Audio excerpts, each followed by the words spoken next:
Good morning, I'm Eric Steele, redshirt junior, relief pitcher, and this morning we're going fishing. Well, I kind of start the night before. I just plug in my batteries and charge that. And then I'll rig up and stuff. Most of the time I don't have to do much rigging though, because I'm pretty much set up from the trip before, but I'll set my alarm clock for 4:30-ish, wake up Pat usually, and then jump in the shower, and I'm usually out the door by 4:50, 5 o'clock-ish. This morning we're headed down to the area of Houma, Louisiana, north side of Lake Boudreaux. There's a nice marsh up there that I like to fish when I'm on short time, because it's kind of a quick drive, and then as well as it's not a long boat ride, and I don't have to run all the way down to the Gulf to fish.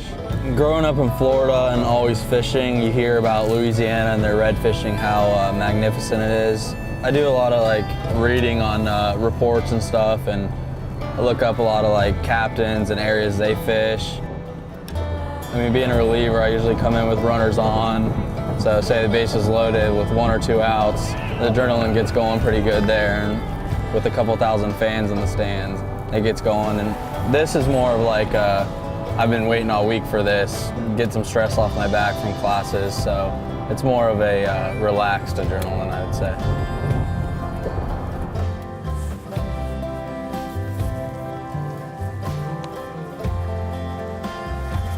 Last year I brought my Ginu up here, which I've had a Ginu since I was, 3 years old, 4 years old. I've always grown up on them. I had a couple of them, and then I could do all this on my Ginu, but I can just explore. I can go so much further now. I can bring more than one other person on the boat.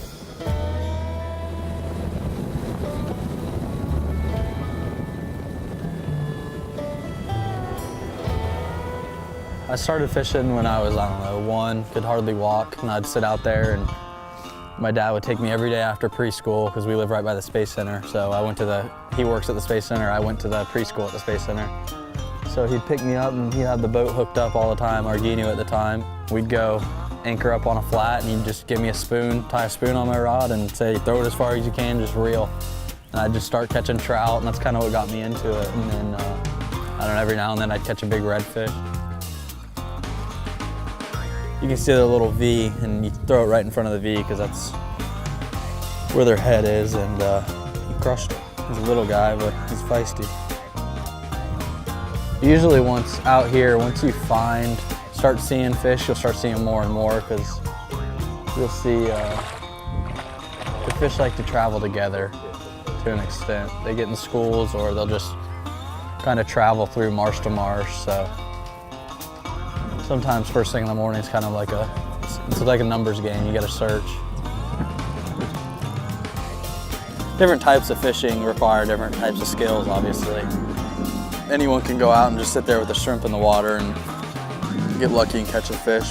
You got to be able to cast accurately to sight fish like we're doing today. You got to be able to see the fish. I mean, I can tell you there's a fish there, but if I see it doesn't mean someone else can see it. You got to be able to see, cast, execute, and then catch, maybe, if the fish eats.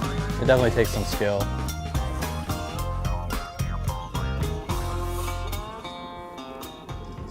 Definitely knowing what a hitter's trying to do in a situation comes in handy while pitching, as well as if I'm going along this shoreline and I see, say, the direction which a tail is facing, then that helps me out knowing which direction those fish might go, and knowing what they want to do, get away from the shoreline or what.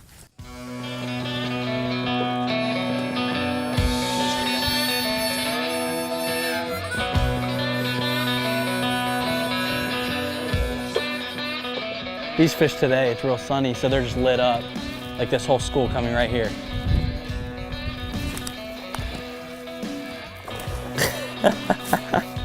There's a bunch more right here.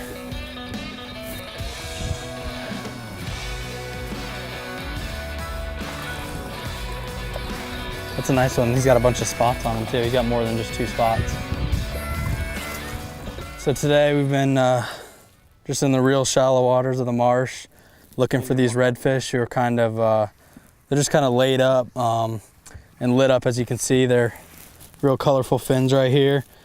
And with it being real sunny, you can see them from a good distance away. And they're traveling, I'd say we saw a school of about 30 probably, but most of the fish we're seeing are in packs of anywhere from 2 to 6, 7 fish. Like these two right here, they were just in a pack of probably 7, 8 fish. Yeah, on his fish, I only got one spot on each side. On his, he's got 1, 2, 3, 4, 5, 6, 7, 8 total spots. And I don't really know much about that, but that's how dumb they are. yeah, his fish is dumber than mine, I guess. No, I heard maybe genetics, and some people say you catch more spotted fish in dirtier water, but I don't know. I mean, we just caught them in the same spot, so I don't know how that goes. But started off kind of slow, but once we made a couple moves, a couple adjustments, it definitely caught some fish, so I'm pretty happy with it.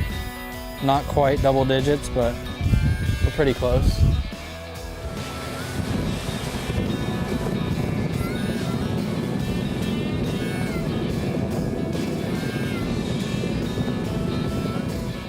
So we woke up at 4:15 this morning, got the boat all hooked up, drove hour 15 minutes down to the bayou, put the boat in, slick calm, nice foggy morning, went out, started looking for tails. It's kind of slow in the morning, but once we found them, once that sun came up, they were like glowing, and it was really good. Ended up catching a bunch of fish, and we had a good day. Thanks for following us around, and hope to see you at some of our games this year. Thank you.